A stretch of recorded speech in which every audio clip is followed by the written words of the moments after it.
Hi. Hope you had a happy Friday. Today it's October 11th, 6:25 p.m. Thank you for listening. Thank you for coming by. I'm going to start with my daily routine. I wrote it down here. Normally, I write down on paper. My son is keep trying to teach me, Dad, you need to quit being old school. You need to go everything electronic. Well, it's easier said than done for me. When I first get up, I drink my water, then my coffee. Drink some water now. And then I take my vitamins. If you can see them. I take 9 different vitamins and then 3 prescriptions. I have high blood pressure, diabetes, high cholesterol.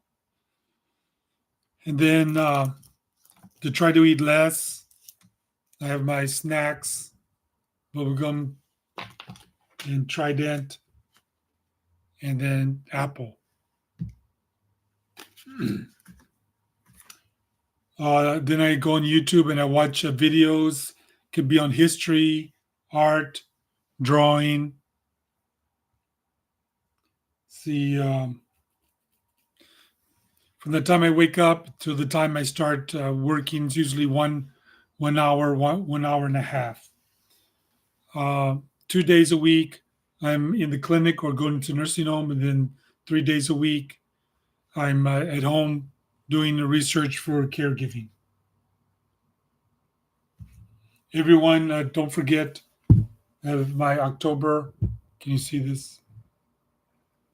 October 14th, 6 p.m. Central, saving money on Alzheimer's care.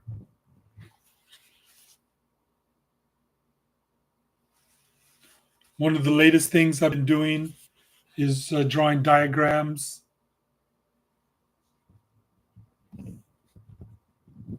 Drawing diagrams on ChatGPT. Here's about anger, use calm language, be agreeable, use distraction.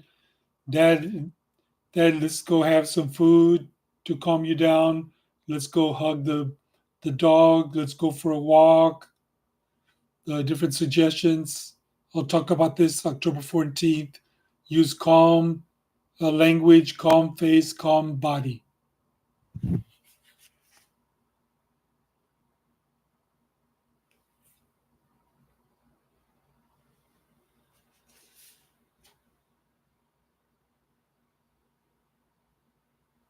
Okay, next on my agenda is how I do my research.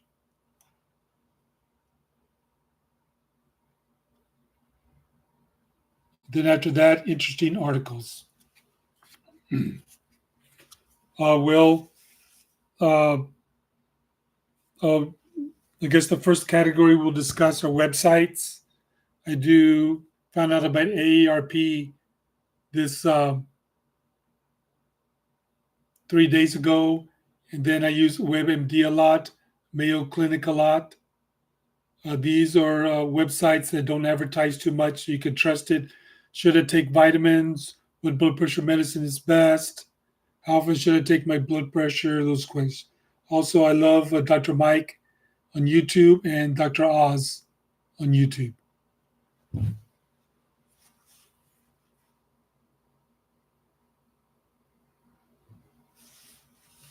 So I made a to-do list to go live. Live is a new thing for me. Haven't done it very many times. So my to-do list for going live is have a black marker ready, have recent research articles, objects of my daily routine, vitamins, set up a microphone, have a mini whiteboard.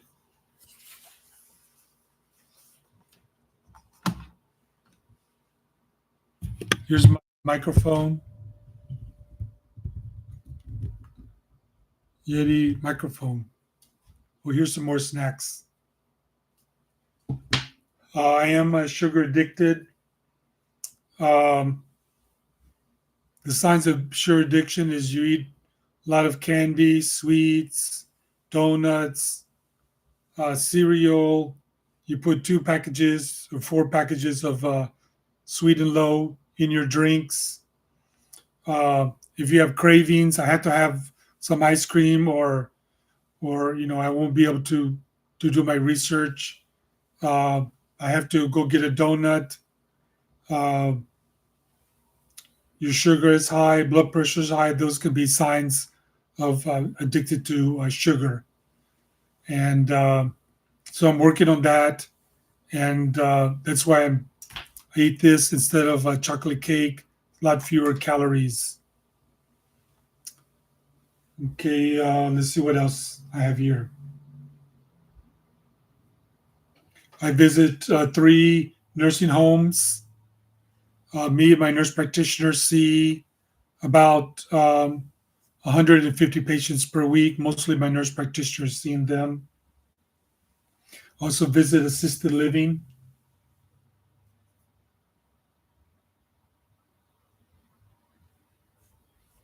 And then in the morning, before I start working, I look at my to-do list.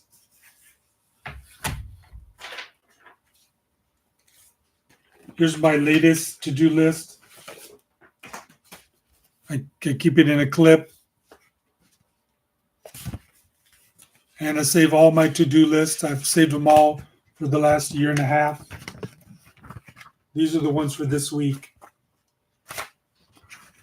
It's about 10 pages. And I do a big picture to-do list, um, once a week or once every 2 weeks. And then I write on top of my big picture to-do list. Let's see if I have that here. So here's my typed out big to-do list.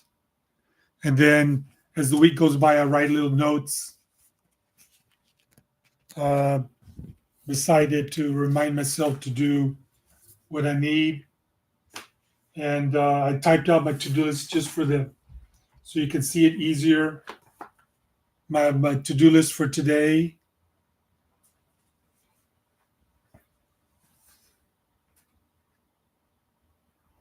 Visit nursing home, visit assisted living, prepare slides for October 14th.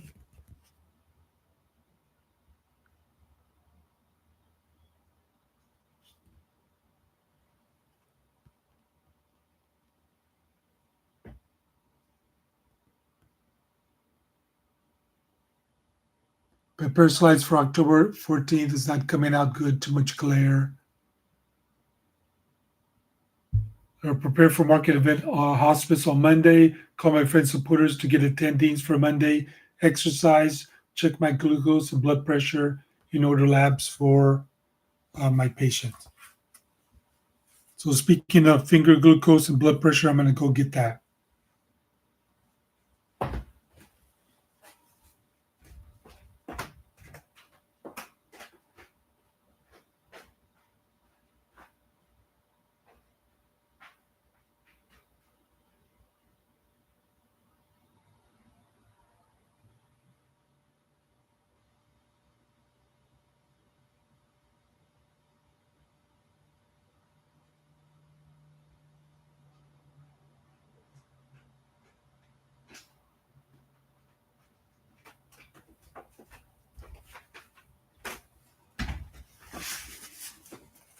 The blood pressure and glucose. I firmly believe in self-monitoring. Some patients come to my office, doctor, take care of me. Doctor, I don't know what my blood pressure is. Just tell me what to do. No, you need to be aware of your own blood pressure. You need to check it yourself. You need to have a plan for yourself. Do wellness, eat healthy, exercise. When you take your blood pressure, the tube should be right in the middle of your arm, going to your wrist. See that? Right here, like that. So let's take it here. You need to breathe slowly and deeply. Don't look, don't look at the blood pressure numbers. Don't look at it. Just close your eyes. Don't talk.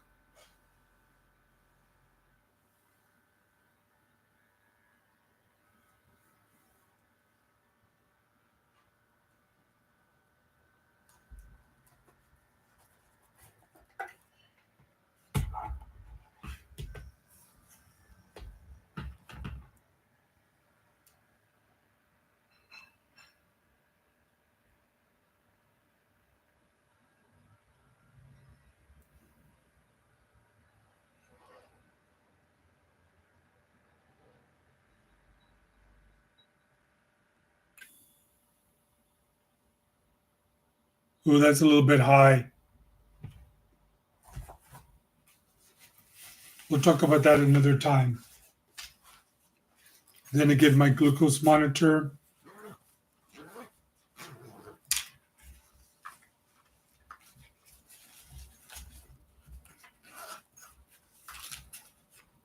Finger poker.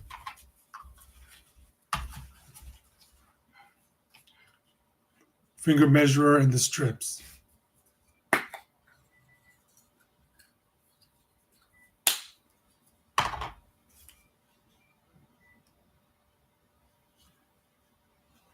Put the strip in here with the black marks facing forward.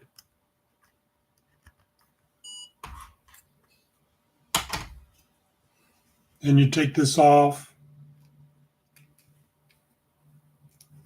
Take this little thing off here. And you go to your finger, pick which finger you want. Press hard and push this button down. Then you squeeze where the needle went in. Need a big juicy drop of blood. Then you get the machine and poke it there. It beeps. That means it's working. You got enough blood in there. Press OK. Ooh, $2.99. That's because I ate some pudding a little while ago. Need to take my afternoon medicines. Anyway, it's very important to self-monitor, to understand your disease, to understand your medications. Don't say, doctor, I put myself in your hands. No, you need to take care of yourself. Now, how do I do research? Like I said, I go to those websites I mentioned before.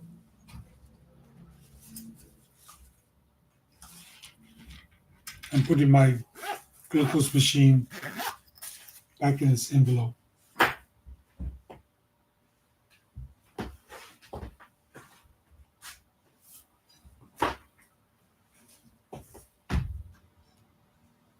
So I go to those websites, and then I look up books.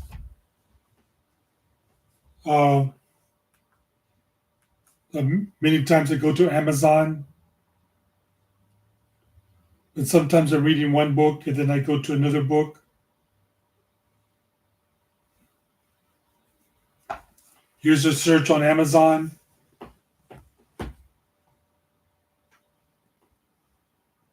Let the glare get out. These are caregiving books.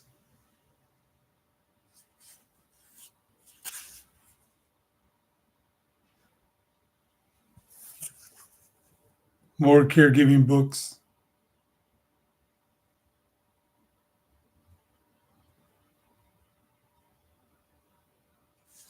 So there's literally hundreds of books you can go through. So websites, books, and then I'll Google things. things I read in the book, things I read on the website, Google them to find out more information.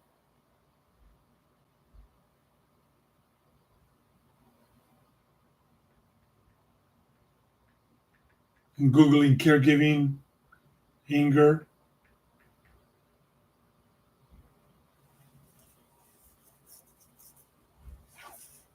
And then so it gives me different articles I can download from Google. It's not coming out very well. But anyway, I Googled the 5 ways to manage caregiver anger, emotional side of caregiving, quiet rage of caregivers, feeling angry as a caregiver. So that's another way I at look for research to do and how to help uh, my lectures. My lecture on October 14th will be on saving money in Alzheimer's care. So I've been researching on how to apply for provider care, how to get discounts on medications, what are the qualifications of home provider services. So I've been going through that, how to save medicine on money.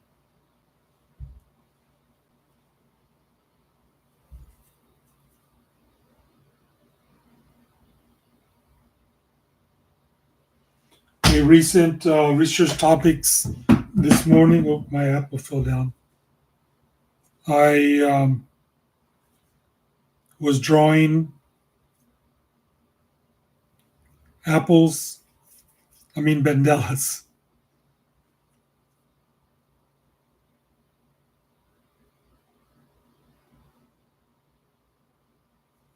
This is a Mandela. The color doesn't come out quite right. This is universal symbol, harmony, unity in the universe. In this case, it's about wellness. That's what I put into ChatGPT.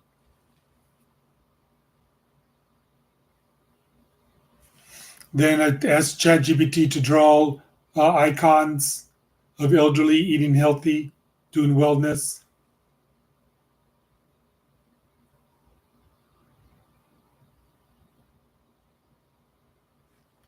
Just drawing elderly people that are sad, crying because they're alone. They can't do things for themselves. They have to depend on others.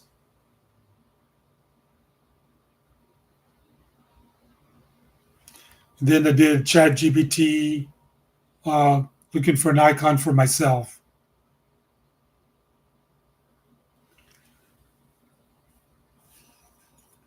I met a friend that he's been doing caregiving education for the past 5 years, but his emphasis is getting the government to pay for caregiving services, provider services, blood pressure monitoring, sugar monitoring, and he's done all kinds of assessments.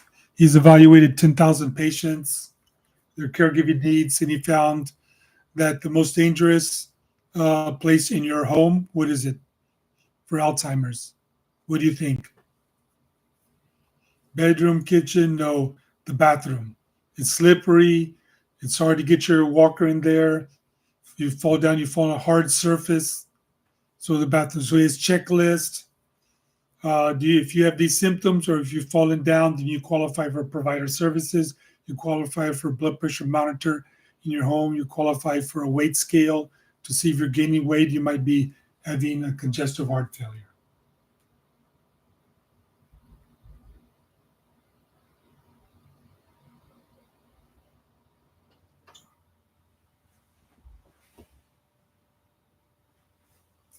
Some books that I've been researching on. One here is the Blue Zone. These are areas around the world where people live a long time. Here's the table of contents. If you can see it, Sardinia, that's Italy, an island in Italy. Nicoya, that's a little peninsula in Costa Rica. Loma Lindas in Southern California. Ischia, that's an island in Greece. Okinawa, that's an island in Japan. And Singapore is the newest blue zone. That's because they're very wealthy, and so they increase their lifespan due to their wealth, eating right, exercising, and government policies.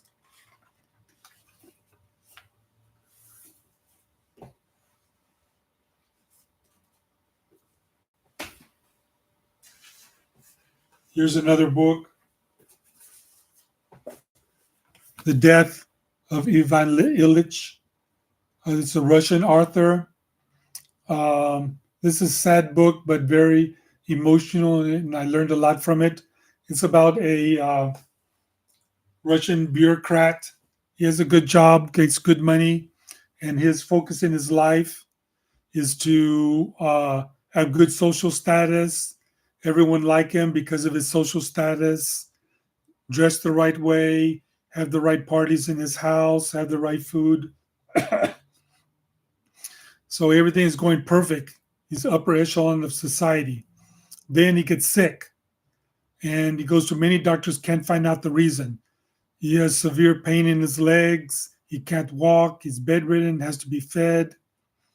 The last 3 days of his life, he's screaming at the top of his lungs. And then he realizes that maybe he should have helped other people. Maybe he should have focused on self growth instead of self materialism. Maybe he should have a government program for the poor. So he realizes he could have done a better job with life and better focus in his life. And then he dies in severe pain.